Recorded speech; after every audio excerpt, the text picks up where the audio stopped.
चलिए हम आते हैं, हम आपसे फिर सवाल पूछ के हम जानना चाहेंगे, आपके पास आएंगे, लेकिन एक बार स्टूडियो में बाकी मेहमान है, एक बार हम साहब की इंफॉर्मेशन गलत है, कैप्टन साहब की इंफॉर्मेशन गलत है। कैप्टन साहब के पास हम फिर आएंगे और आपके पास भी एक बार हिमांशु जी, विनोद शर्मा माफ करें, चूंकि दोनों पॉलिटिकल मेहमान हैं, दोनों मैं इस बहस में नहीं पढ़ना चाहता कि किसको कहां जाना चाहिए जी, लेकिन मैं देखूंगा ये कि जब मोदी साहब जाते हैं इन लोगों के, इन परिवारों के पास, तो वहां उनका कॉन्डक्ट क्या रहता है। देखिए, अगर आप किसी के यहाँ अफसोस प्रकट करने के लिए जा रहे हैं तो वहां पर जाहिर है कि आप सियासत नहीं करेंगे, आप संवेदना प्रकट करेंगे। जाहिर है कि आपके पीछे कैमरास की टीम नहीं होनी चाहिए, और अगर होगी भी तो आप उसको नकार के अपनी गाड़ी में बैठ के आ जाएंगे कि भाई हम तो इन लोगों के साथ इनका दुख बांटने आए थे, हमें और कुछ नहीं कहना है। देखना यह है कि जो 6 स्थानों पे गुजरात के मुख्यमंत्री जा रहे हैं, वहां जाके ये कहते क्या है या कुछ नहीं कहते, सिर्फ वहां उन लोगों से बातचीत कर और वापस। बहुत अहम बात आप करें, अगर वो वहां जाकर नीतीश कुमार ने जितनी बातें कही है सबका एक एक करके जवाब देने लगे अलग अलग जगह, तो माना जाए सिर्फ सियासत है। फिर तो जाहिर है, फिर तो कैप्टन साहब भी मानेंगे इस बात को। 2 नवंबर को दिवाली से ठीक एक दिन पहले मोदी बिहार जा रहे हैं। उन 6 शहरों में 6 जगहों पर जाएंगे जिस शहर के लोग मोदी की रैली में धमाके में मारे गए। मोदी की रैली में मारे गए लोगों से मिलना या मारे गए लोगों के परिजनों से मिलने जाने का मकसद क्या है? क्या ये कोई सियासत है?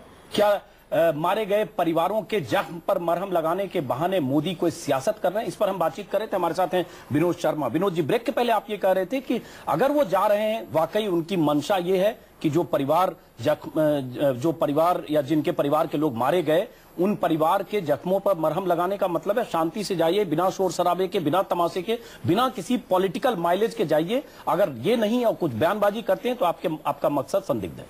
जी हाँ, बिल्कुल। और मैं ये मानता हूं कि बात ये तो सही होगी अगर मोदी साहब एक बयान दे दें और अनुग्रह करें टीवी चैनल से कि वो अपने नुमाइंदे वहां ना भेजें, क्योंकि ये व्यक्तिगत विजिट है और वो जाके प्राइवेटली इन लोगों से मिलना चाहते हैं।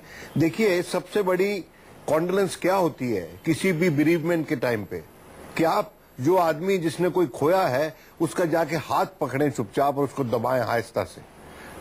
द टच, लेकिन उससे द टच ऑफ सेंटिमेंट। चुनाव में ये सब करेंगे, चुनाव नहीं, देखिए बात है ना, तो फिर मैं ये कह रहा हूं कि भारतीय जनता पार्टी की ये पोजीशन है कि वो वहां इसलिए जा रहे हैं कि उन लोगों ने अपने परिवारजनों को खोया है। सही बात है, उनकी रैली में खोया है, मैं मानता हूं।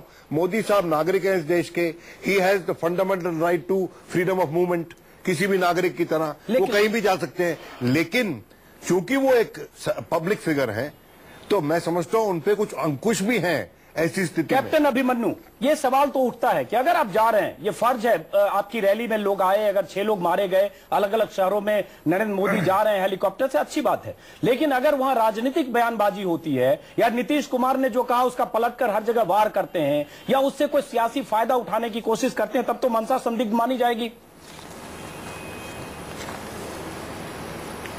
देखिए, इतनी अटकलबाजी करना ठीक नहीं है। नरेंद्र मोदी जी एक देश के सर्वाधिक लोकप्रिय जननेता और गुजरात के यशस्वी मुख्यमंत्री के अतिरिक्त वो एक सामाजिक व्यक्ति भी है, और नैतिकता का तकाजा है कि जिस रैली के अंदर मुख्य अतिथि के तौर पर भारतीय जनता पार्टी ने आतिथ्य में इतने लाखों लोगों को निमंत्रण देकर के वहां बुलाया हो अपनी बात कहने के लिए, तो वो जनता जो थी, वो समर्थक जो थे, वो अतिथि के रूप में थे। और वहां पर एक बम ब्लास्ट होता है, सरकारों का फेल्योर होता है, उसके बावजूद वहां पर जो लोग वहां मारे गए, इतना सरल जितना बता रहे हैं ना कैप्टन साहब, सिर्फ ये बात है क्या? अगर ये बात है तो जो हमारे साथ हिमांशु व्यास है, जो सवाल उन्होंने पूछा अहमदाबाद को लेकर, वहां जो घटनाएं हुई वहां नरेंद्र मोदी कभी नहीं गए, वो भी सवाल बनता है फिर। और फिर आपको इसका जवाब देना चाहिए कि अगर इतने संवेदनशील हैं तो अहमदाबाद में जब 56 लोग मारे जाते हैं, 200 लोग घायल होते हैं, वहां क्यों नहीं जाते हैं मोदी?